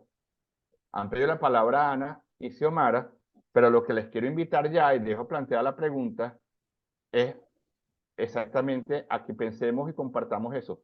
¿Qué limitaciones a nuestra propia práctica social están dadas por la hegemonía del pensamiento liberal? ¿Cómo el pensamiento liberal en derechos humanos ha condicionado, ha limitado nuestra propia práctica organizacional? Ha impedido incluso que pensemos más allá, que pensemos otras estrategias, que nos definamos otras demandas. Lo dejo como pregunta. Ana y después Xiomara han pedido la palabra. Sí, bueno, antes de contestar esa pregunta o esa última reflexión, yo lo que quería decir a tu pregunta anterior sobre el tema de la universalidad es que yo creo que es importante adjetivar, o sea, yo creo que una de las cosas que nos han hecho esa homogeneización y esa universalidad plana es que no nos ha enseñado, no nos ha dado la posibilidad o nos ha dicho que ponerle adjetivos a las cosas como que no sirve, ¿no? Porque estamos diferenciando. Entonces yo creo que el concepto de universalidad no es para nada un concepto que hay que desechar, lo que creo es que hay que adjetivarlo, pues a qué tipo de universalidad nos estamos refiriendo, ¿no? Igual creo que en el concepto de derechos humanos, la base del concepto de derechos humanos es la dignidad de la persona humana, pero creo que ese es un concepto que también está secuestrado en función de, bueno, la dignidad se compone de una determinada cantidad de hechos que, como ya se ha dicho hasta la saciedad, tienen que ver con lo que cree o lo que cree la sociedad pensada para el hombre blanco, europeo, etcétera, ¿no? Y con relación a lo que tú decías ahorita, yo creo el tema de las generaciones de derechos ha sido muy debatido en el mundo de los derechos humanos y combatido. Creo que desde una visión crítica de los derechos humanos es una perspectiva que hay que combatir y que hay que desmontar. Que como tú demostrabas ahorita es cierto, pues además yo creo que las luchas por la dignidad de la persona humana tienen que ver con condiciones materiales, digamos, ese es el origen, pues lograr como condiciones materiales de vida dignas, entendidas esa dignidad de una manera amplia. Y yo creo que lo que sucede con las generaciones de derechos y con esa forma tradicional de pensar los derechos humanos es que les, igual que lo hemos dicho hasta el cansancio ahora, que les es absolutamente funcional al, digamos, al modo de producción capitalista, pues, ¿no? O sea, al Estado no le interesa que los trabajadores y las trabajadoras se organicen en sindicatos, porque es uno de los derechos que está contemplado en el Pacto Internacional de Derechos Económicos, Sociales y Culturales, que no implica, como decías tú, que el Estado tenga que hacer nada y sin embargo es un derecho que es fuertemente resistido porque implica la organización, la toma de conciencia, la toma de posición política frente al derecho al trabajo, etcétera, ¿no? Entonces, creo que la razón por la cual estos derechos, digamos, terminan siendo unos más respetados o es más fácil, digamos, pareciera que es más fácil que se construyan consensos alrededor de los derechos humanos, por ejemplo, en relación al derecho a la vida, nadie lo cuestiona, o en relación al derecho a la integridad física, prácticamente derechos no cuestionados, o en relación a algunos derechos políticos como el derecho al voto, etcétera, pero resulta mucho más difícil lograr un consenso en relación a los derechos económicos, sociales y culturales en relación, por ejemplo, al acceso a la vivienda, al acceso a la salud, al acceso a la educación, porque creo que finalmente son derechos que, eso, digamos, atentan contra los intereses del mundo del capital. Claro, Ana, porque es que justo es lo que hablábamos sobre la hegemonía. En nuestra hegemonía es una hegemonía de lógica capitalista. Entonces, claro, no concebimos que sea un acuerdo ya dado la necesidad de organizarnos social y políticamente para satisfacer el derecho a la vivienda, el derecho a la salud, el derecho a la educación. En cambio, ningún gobernador va a decir, no puedo asegurar el derecho a la seguridad. Ese día va a tener que renunciar, porque está instalado que ese es el papel del Estado. Fíjense, es un problema de concepción, de concepción hegemónica y del propio sistema capitalista. Sí. Xiomara. Hola, buenas noches otra vez. Muy provocadora la conversa. Y frente a la pregunta que tú hacías ahorita y que se hizo en el chat y que pues, yo no pude responder, perdón por no hacer la tarea, pero que he venido pensando mucho es, bueno, dentro del instituto hemos venido explorando una perspectiva que viene mucho en boca en los últimos años y es acerca sobre la violación o los derechos humanos frente a las empresas. Y tiene que ver con una intervención que hacía ahorita Marta sobre cómo ha venido cambiando el discurso liberal, ¿cierto?, de los derechos humanos.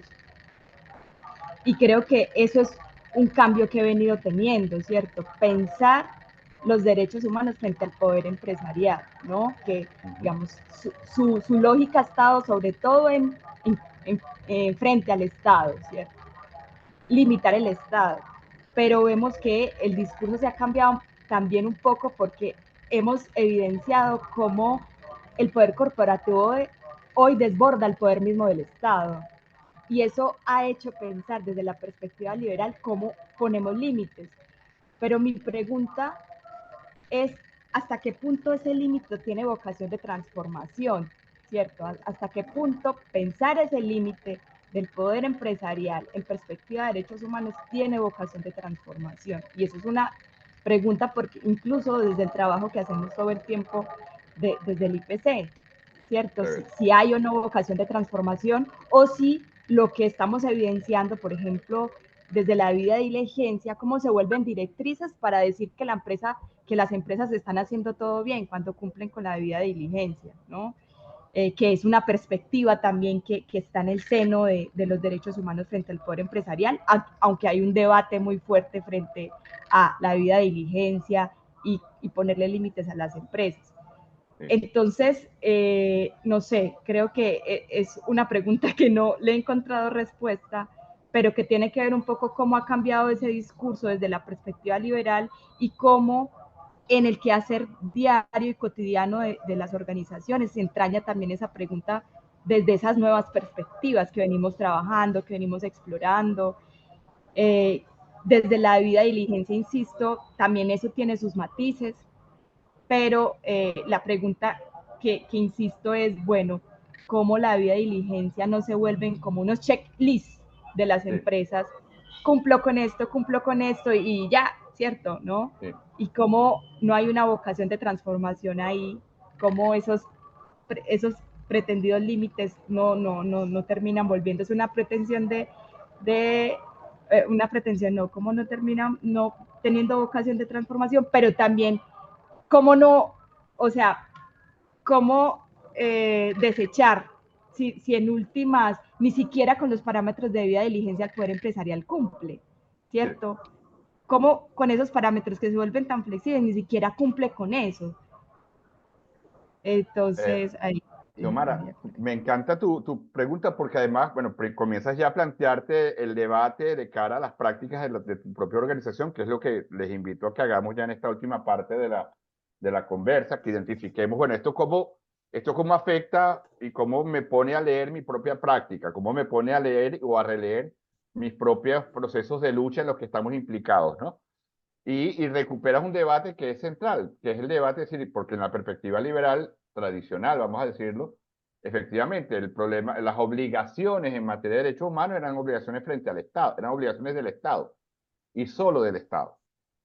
Y claro, progresivamente se ha venido ampliando y uno puede verlo incluso como en el Sistema Internacional de Protección de los Derechos Humanos, eso se ha ido de alguna manera flexibilizando, ya con la construcción de derechos de niños, niñas y adolescentes, las obligaciones comenzaron a ampliarse, con el tema de los derechos de las mujeres como derechos humanos también se ampliaron, o sea, en el propio seno de Naciones Unidas ese debate está ocurriendo. Y está ocurriendo, de hecho, con el tema de las obligaciones de las empresas transnacionales. Por ahora, en términos de instrumentos jurídicos de carácter vinculante, seguimos en las mismas. O sea, por ahora no hay ningún instrumento jurídico que obligue a las empresas. Lo que tenemos son discursos de responsabilidad moral, casi que en lógicas de responsabilidad social empresarial. Una cosa muy en perspectiva liberal todavía. Pero efectivamente se ha venido dando el debate sobre la importancia de ampliar más allá del Estado las obligaciones en materia de derechos humanos para incorporar, por ejemplo, obligaciones para las empresas. Y esto, cuando uno lo ve en perspectiva crítica, uno lo que entiende es, bueno, al fin y al cabo lo que nos interesa es identificar dónde hay tal nivel de acumulación de poder que implican condiciones de vida indignas para otros sujetos sociales. Y efectivamente sabemos que las empresas pueden acumular mucho poder y pueden incluso tomar decisiones que afecten las condiciones de vida dignas de otros. A mí lo que me parece que puede ser una trampa, Xiomara, es poner el discurso como si pedir obligaciones para las empresas implicaría abrir mano de las obligaciones del Estado. A mí ahí es donde a mí me parece que está la trampa, porque no creo que una cosa signifique la otra. Yo creo que hay que mantener el mismo nivel de obligaciones sobre el Estado, porque el Estado siempre acumula poder y por tanto siempre necesitará ser controlado democráticamente. El Estado siempre necesitará ser supervisado por la ciudadanía. Entonces no se trata de bajar el estándar de obligaciones del Estado, sino decir, bueno, ¿cómo manteniendo ese estándar de obligaciones del Estado, también plantear obligaciones para aquellas empresas cuyo gran poder, incluso poder con los estados o sobre los estados, pueden llevar a prácticas violatorias de derechos humanos. Entonces creo que me parece que lo que debemos pensar es en una doble lógica, poder y Estado, que además en la lógica neoliberal no las podemos seguir pensando como muy separados, porque ya sabemos que en el neoliberalismo el Estado en buena medida está capturado por las empresas transnacionales o por el gran capital. Funciona, de hecho, al servicio. En el neoliberalismo el Estado está al servicio del capital. Entonces, eso por una parte. Pero además me parece que es interesante cuando tú decías, bueno, pero claro, ¿cómo hacemos para que no se nos convierta el tema de las obligaciones de las empresas? Y estoy hablando de obligaciones y no solo de requerimientos morales o buenas prácticas, sino obligaciones, para que no se nos convierta en un checklist. Ahí apenas estamos comenzando en el mundo a construir algunas herramientas. En la Unión Europea, por ejemplo, identificaron la importancia de que las empresas tengan que responder también por las empresas que subcontratan, porque la estrategia de huida era, no, ese trabajador no lo contratamos nosotros, lo contrató una empresa que nosotros tercerizamos. Entonces, no señor, la estrategia ha sido decir, usted también es responsable por lo que aquellas empresas que usted contrata terminan haciendo en materia de derechos humanos. De tal manera, un poco lo que se viene trabajando en materia de diligencia de vida. Pero efectivamente todavía estamos en pañales, pero ya nos permite comenzar a romper la lógica liberal de decir solo el Estado, porque incluso en nuestra experiencia latinoamericana, el Estado puede también servir como un instrumento del poder popular para frenar el poder, del poder económico. El Estado también, o sea, si el Estado es producto de una correlación de fuerzas, va a depender de cómo esté la correlación de fuerzas en la sociedad. Y la experiencia en algún momento en Venezuela, en algún momento en Ecuador, en algún momento en Bolivia, ha servido para ver que algunas luchas por derechos se pueden dar con el Estado e incluso desde el Estado. Y no solo contra el Estado, ¿sí? O frente al Estado. Entonces creo que va a depender mucho de la coyuntura y del contexto, qué hacer con el Estado y también cómo avanzar para ir construyendo obligaciones de esos otros sujetos, como pueden ser las empresas transnacionales, y que por tanto derechos humanos necesitan controlar ese poder. Yo creo que la lógica desde una perspectiva crítica de derechos es que todo poder debe ser controlado democráticamente. Todo poder. Y no solo el poder del Estado. Apelo la palabra a Andrés y después Marta. Sí, bueno, más o menos para reforzar lo que estás diciendo allí, pero yo pondría también el ejemplo del rol del Estado cuando está limitado, ¿ves? Por recursos económicos. El caso de Venezuela en estos tiempos de bloqueos, sanciones, el Estado ha argumentado, sobre todo el Ministerio de Finanzas, el mismo presidente de la República ha argumentado de que no puede cumplir a veces con los derechos laborales, ¿ves? Con los derechos de los pensionados, que está constitucionalmente establecido, producto de las circunstancias económicas, producto de las circunstancias presupuestarias. ¿Ves? Entonces, ahí, si lo analizamos en la pregunta que estás haciendo, bueno, ahí tienes una limitación a las prácticas, pues, de los derechos, de la defensa de los derechos, en este caso, laborales, podríamos decirlo, la práctica de los derechos, los sindicatos, los que defienden a los pensionados, los jubilados, y que eso en cierta forma, bueno, vemos que el Estado te está condicionando, pues, alguna serie de garantías a través de la situación, pues, coyuntural o estructural en función de lo económico, ¿no? Entonces, eso es importante analizar esa perspectiva porque se supone que todos esos derechos deben garantizarse indistintamente de las condiciones. En la Constitución de la República Bolivariana de Venezuela, en ningún lado dice, bueno, se garantizará un salario digno, se garantizará la protección de los derechos de la mujer o de los indígenas de acuerdo a unas circunstancias coyunturales, políticas, sociales o de guerra, cualquier cosa. Entonces, esos elementos, claro, evidentemente que lo económico, de una perspectiva economicista, evidentemente que económico que está plasmado en el sistema dominante, que como tú bien lo has dicho, está desarrollado y sobre todo justificado desde un pensamiento liberal, evidentemente que el Estado se va a argumentar, bueno, mira, no tengo recursos, hermano, no te puedo garantizar un salario, es más, si tengo que recortar, voy a recortar por aquí, por allá, pero voy a sacrificar la salud, puedo sacrificar la educación, de repente no sacrifico lo militar o de repente no sacrifico el otorgamiento de visa para empresarios y grupos de intereses. Pues. Sí. Gracias, Andrés. Marta. Chiquitico, no, yo solo con relación al tema este que planteó Xiomara, que lamentablemente se desconectó, pero yo lo que quería decir es que con ese tema, que además es como una discusión con el pensamiento crítico de derechos humanos, ¿no? Sobre ese tema de la necesidad de visibilizar otros actores que también pueden ser responsables en graves violaciones de derechos humanos. Siempre a mí mi preocupación es cómo eso que considero que debe hacerse y que es muy necesario no signifique una relativización de las obligaciones del Estado, que no desdibuje las responsabilidades del Estado, porque si no, también puede, digamos, dar lugar a que las personas o colectivos queden incluso en una posición de mayor vulneración. Yo pienso, por ejemplo, en los casos de Colombia, cuando se, por ejemplo, vincula la Drummond, que es una empresa de carbón y no sé qué, que financió y que se demostró el financiamiento a grupos paramilitares, ¿no? Y claro, por supuesto que es muy importante perseguir a la Drummond, pero también el Estado en su deber de protección falló al no generar los mecanismos para que esa compañía no pudiera hacer las graves violaciones de derechos humanos que eso. Entonces, digamos, aunque vinculemos a la Drummond, el Estado sigue siendo responsable también digamos, por sus obligaciones, por sus Actuaciones.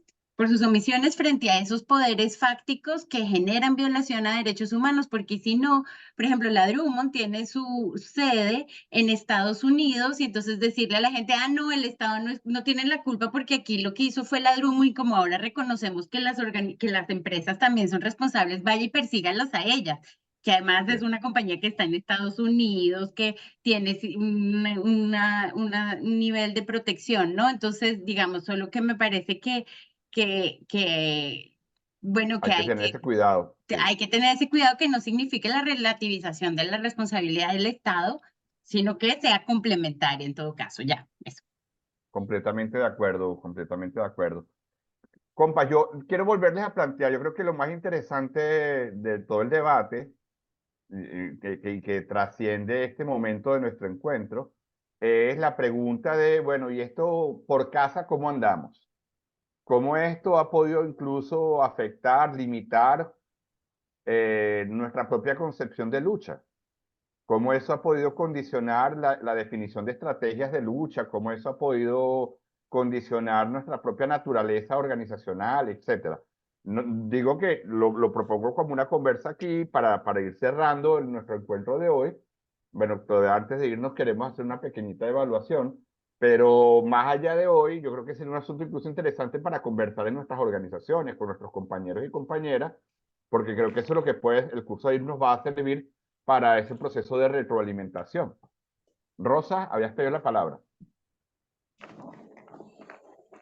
Sí, un poco también plantear, ¿no? También digamos tal como mencionas y la invitación que haces un poco a mirar a profundo cómo nosotros nos estamos manejando con o enfrentando frente a esta situación de búsqueda de identidad en la lucha y digamos, de convicción real hacia lo que estamos realmente queriendo alcanzar y queriendo transformar. Por ejemplo, para los análisis que hacemos nosotros en el movimiento, una de las cosas que son muy preocupantes hoy día en cada evaluación que hacemos y revisión es cómo trascender a la identidad y la búsqueda de sentido de la vida de nosotros como jóvenes, ¿verdad? Para ser parte de la sociedad, pero desde una perspectiva donde no estemos, digamos, desarrollando o planificando, impulsando acciones que lo que están haciendo es generar más situaciones mercantilistas. Por ejemplo, para ir a lo concreto, nosotros tenemos jóvenes organizados frente a la situación de la falta de seguridad alimentaria, por ejemplo. Pero entonces sabemos que hace falta políticas públicas y condiciones para garantizar una seguridad alimentaria, pero frente a ello entonces estamos actuando, pero ¿en qué sentido y en qué dirección se están desarrollando estos procesos?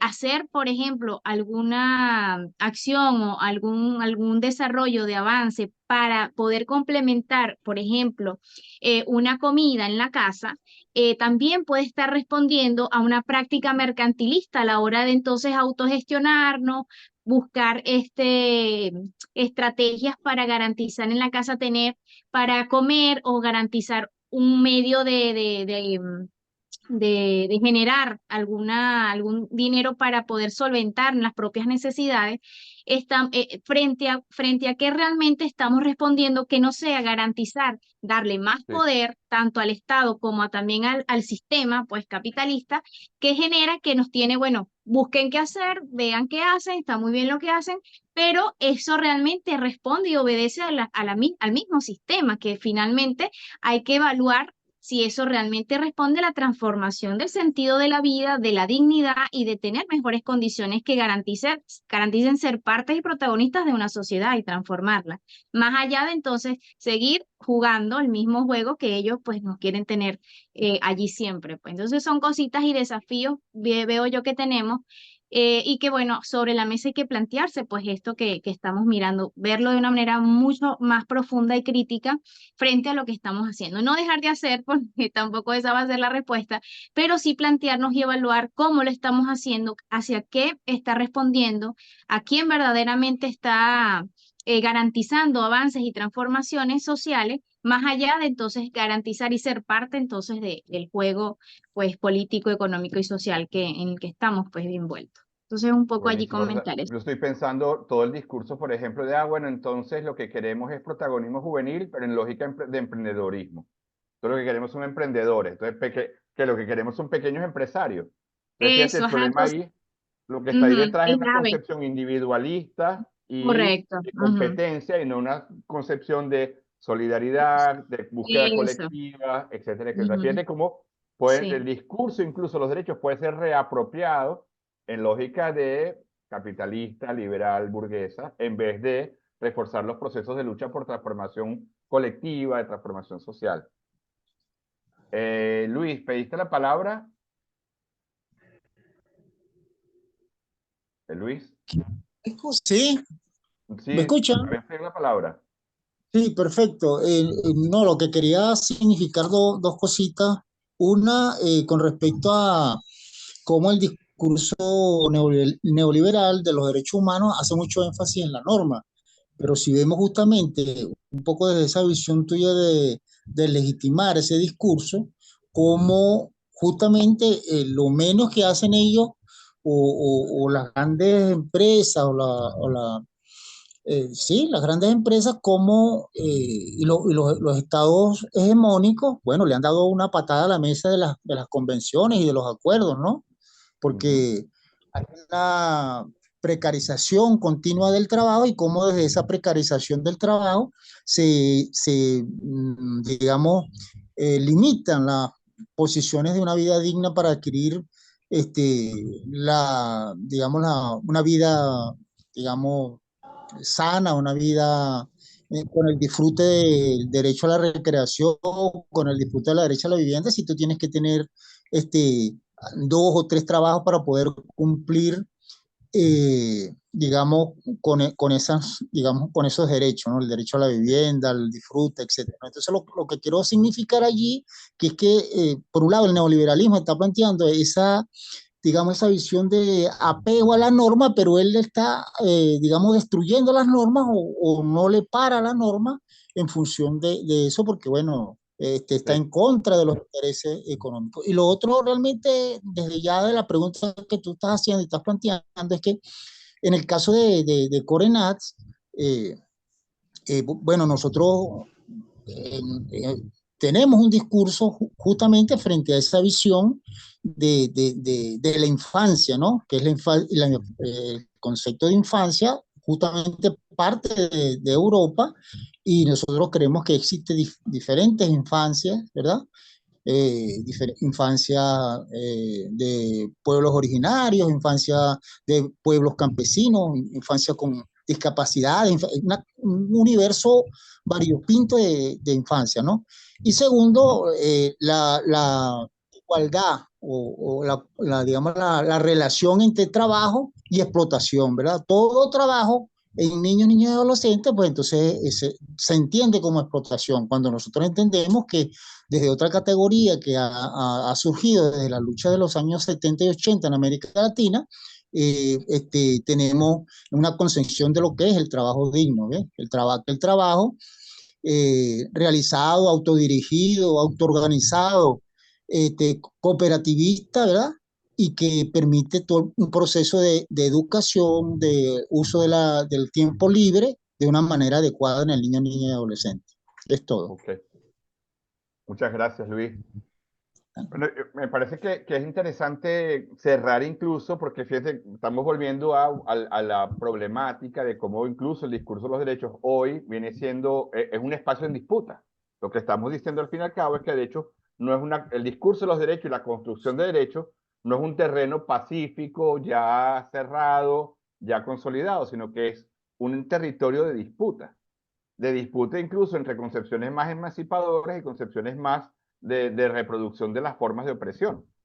Porque cuando presidentes como Milei, repito, insisten en el discurso de los derechos solo para priorizar el derecho de propiedad, o cuando se utiliza el discurso de los derechos para justificar prácticas que son contrarias a las condiciones de vida de nuestros pueblos, efectivamente, ahí lo que estamos viendo es cómo los derechos están siendo apropiados por los sectores de poder en función de sus intereses.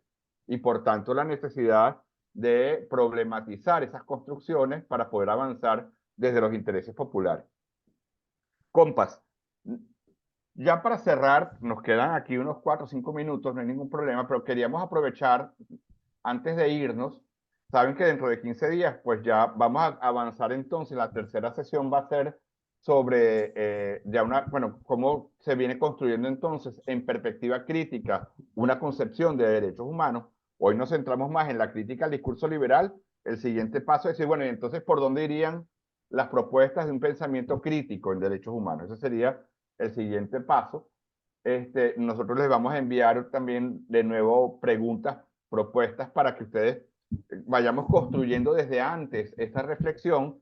Les queremos sí invitar a que respondan las preguntas con antecedencia, porque intentamos sistematizar las respuestas que ustedes dan. Entonces, si las pueden responder hasta las sesiones de aquí a 15 días, el lunes de aquí a 2 semanas, si pueden responder hasta el viernes antes de esa sesión, sería chévere para que dé tiempo de sistematizar las respuestas. Y también les vamos a mandar una lectura previa, pero la lectura es para complemento de la clase, no para que respondan a las preguntas que les proponemos en el chat. Pero sí nos gustaría aprovechar rápidamente de escucharles cómo están sintiéndose, cómo están sintiendo el curso, cómo están sintiendo las lecturas que les estamos enviando, si les está pareciendo bien la propuesta, si creen que hay alguna cosa que deberíamos mejorar en la dinámica del curso, qué sugerencias tienen, porque bueno, este es un proceso de construcción colectiva también, entonces nos parece muy importante poder escucharles su valoración, su opinión, sea sobre las lecturas, sea sobre la metodología, o sea sobre lo que viene ocurriendo en el curso, lo que ustedes quieren opinar. ¿Cómo lo van sintiendo?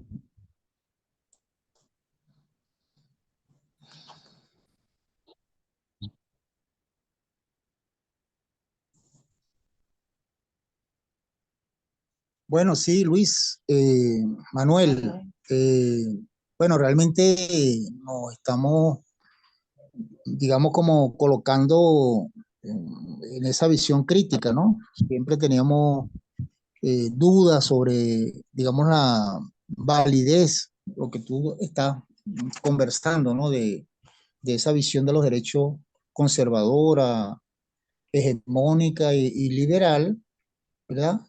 Y mucho más ahora con todas esas situaciones de creo que Xiomara hacía esa propuesta, ¿no? Esa reflexión, mejor dicho, con ese elemento en el juego, en el tablero, ¿no? De las empresas transnacionales, con sus trabajos tercerizados, con toda una situación que le quita, digamos la posibilidad de ser sancionado el Estado como tal, ¿no? Creo que también nos da nuevas herramientas, ¿verdad? para, digamos, seguir teniendo una visión de cambio, ¿verdad? Una visión de organización y cambio y seguir manteniendo pues una lucha constante en nuestro trabajo. Yo creo que el único inconveniente que tenemos aquí es la cuestión de la conexión. Siempre hay problemas con la conexión, a veces se cae la conexión o se escucha mal y entonces, bueno, eso ha, digamos, entorpecido un poco el proceso, ¿no? De más, me parece perfecto. Saludos a todos. Gracias, Luis. ¿Alguien más se anima? ¿Alguna sugerencia? Las lecturas están bien en extensión, en el lenguaje, ¿alguna propuesta? Ángel. No, No, a mí me no, parece en general, que el espacio se viene construyendo según lo que hemos acordado. Recordando además que la propuesta de este curso nace con el nacimiento, o sea, surge con el nacimiento de la propuesta de la plataforma del evento de Colombia y el hecho de que en el mismo podamos haber incorporado a los integrantes de las organizaciones que forman parte de la plataforma es una manera también de ampliar el marco de acción, pues de reflexión de lo que queremos desarrollar. La facilitación, excelente, Manuel, de verdad, muchísimas gracias. Felicitaciones por la manera amena, además, como desarrollan los temas. Las lecturas han sido muy bien colocadas y las preguntas bien concretas que nos ha permitido a los participantes exponer, desarrollar cada uno de los temas. Y los aportes de cada uno de los compañeros y compañeros de verdad que ha sido extraordinario y es una demostración de que quienes estamos militando en las organizaciones y que estamos coordinándonos en este espacio, tenemos una trayectoria importante, un reconocimiento importante y que en ese proceso de aprendizaje también estamos desaprendiendo cosas y incorporando nuevos elementos a nuestros procesos y de lucha social. Chévere, Ángel, muchísimas gracias. Thais. nada, decía que en general a mí me ha parecido excelente, me gusta mucho la facilitación, o sea, creo que eres bien pedagógico, que haces todo de manera amena, me gusta la metodología, porque las preguntas son precisas, son claves y generan debate.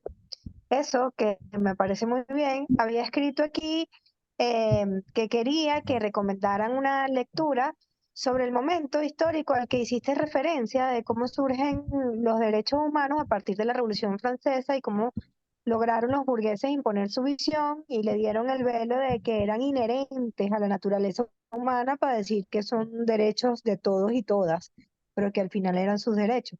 Me pareció eso muy interesante, las referencias históricas que hiciste ahí, pero si hay una lectura en específico sobre eso, buenísimo. Bueno, déjame ver si consigo una lectura que dé cuenta exactamente de ese proceso. Si no, si hay una concreta que se las podemos compartir, aunque no sea una lectura obligatoria para todos, pero estoy pensando en una lectura que incluso analiza y desmonta el discurso de John Locke, que se llama La inversión ideológica de los derechos humanos. Cómo Locke utiliza los derechos humanos para joder a las poblaciones indígenas. Creo que puede ser de interés, Thais, pero chévere, gracias por la observación. ¿Alguien más? Ok. Bueno, si no hay más comentarios, no sé, Ana, Marta, ¿algún comentario final, alguna observación? Bueno, no, yo solo decir que a mí me emociona mucho este espacio. Creo que además el reto que tenemos es que, pues además de profundizar en nuestras reflexiones y conocimientos en el tema de los derechos humanos desde una perspectiva crítica, digamos, este espacio también nos sirva para fortalecer la plataforma nuestra americana por los derechos humanos, ¿no? Creo que todas y todos vemos con mucha preocupación pues que efectivamente, como señalaba alguien por aquí, en materia de derechos no es que no hay retrocesos, sino que los retrocesos son posibles y vemos con mucha angustia cómo en los contextos de cada uno de nuestros países eso viene ocurriendo, la situación en Ecuador, Paul, o sea, digamos que seguimos con mucha tensión y también con mucha preocupación lo que está pasando en Ecuador, lo que pasa, por supuesto, en Colombia, en Venezuela, ¿no? En ese sentido, creemos que, bueno, que de la misma manera que lo plantea el pensamiento crítico, esto tiene que ser una reflexión para la acción y para la acción transformadora, ¿no? Entonces, bueno, digamos, este espacio de formación tiene que servirnos también para eso, para fortalecer nuestros vínculos y nuestros procesos de lucha de cara a las transformaciones que necesitamos. Excelente. Bueno, Anita, ¿querías decir algo? ¿No? ¿Está sin micrófono, Ana? Sí, es que me cuesta mucho este tema de entender el Zoom. No, yo suscribo totalmente todo lo que ha dicho Martalía. Yo también quiero como reivindicar como conclusión de esta clase el carácter revolucionario de los derechos humanos. O sea, creo que los derechos humanos son un instrumento de lucha transformadora. O sea, que como que desde lo que hacemos cada uno y cada una en nuestras organizaciones podemos realmente intentar construir un mundo mejor modificando las causas estructurales que producen la desigualdad, la inequidad, la injusticia, la falta de dignidad. Entonces creo que ese es como mi mensaje y bueno, también muy contenta de poder compartir este espacio y de sentir además que está siendo muy enriquecedor. Y con esa provocación de Ana invitándonos a pensar los derechos humanos en clave estructural, bueno, nos despedimos por hoy. Nos vemos dentro de 2 semanas, compas. Recuerden, les vamos a enviar entonces por el grupo de WhatsApp las lecturas y las preguntas. Y nada, sigamos construyendo este espacio colectivo entre todos y todas. Lo que esto dé va a depender de todos y todas. Así que ánimo en la participación. ¿Ok? Se cuidan. Un abrazo grande. Se les quiere. Gracias. Chao, chao. Gracias a todos. Saludos. Chao.